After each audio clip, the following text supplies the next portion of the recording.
Essays on the Quest by the late Dr. Paul Brunton, a posthumous anthology of original unpublished writings by the late Dr. Paul Brunton.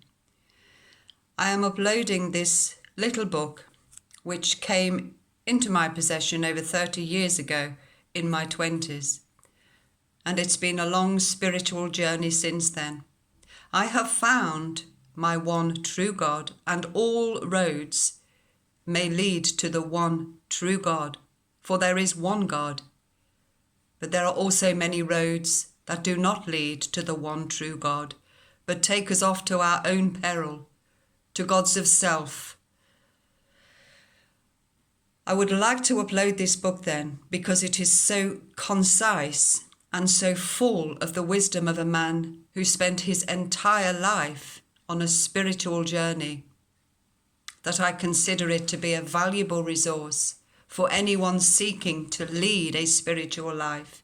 He details some of the problems we will face, some of the trials and tribulations and temptations, some of the benefits, some of the wonders of inspiration and insight that we receive. And the spiritual journey he depicts here is not an easy one. So without further ado, I will read the introduction to this book. I will then upload the 14 chapters individually. I have noted that the chapters, being a posthumous anthology, gleaned out of Dr. Brunton's own notebooks, they do not follow on one from another, but there are 14 chapters of immense relevance for spiritual growth. I hope you find it useful and inspiring. The introduction then. These essays are culled from the files of the late Dr. Paul Brunton. They are as fresh today as when he wrote them, and they come to us as glistening with inspiration from that divine source which so often moved his pen. Paul Brunton died on the 27th of July 1981 in Switzerland. Born in London in 1898, he wrote 13 books, from A Search in Secret India, published in 1935, to The Spiritual Crisis of Man in 1952. He is generally recognized as having introduced yoga and meditation to the West, and for presenting their philosophical background in non-technical language.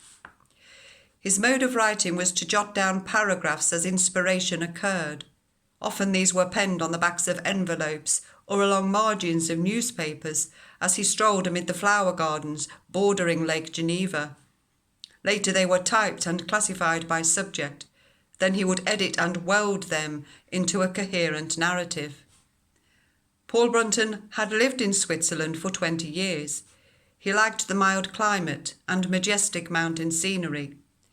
Visitors and correspondents arrived from all over the world, and he played an important role in the lives of many people. PB, as he was affectionately known, was a gentleman from whom an aura of kindliness emanated.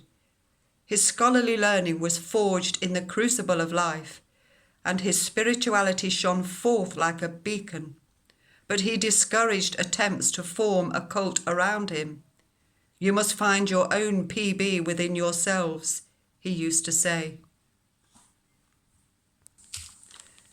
May you receive this wisdom of Paul Brunton and find that the divine wisdom which spoke to and through him also calls to you.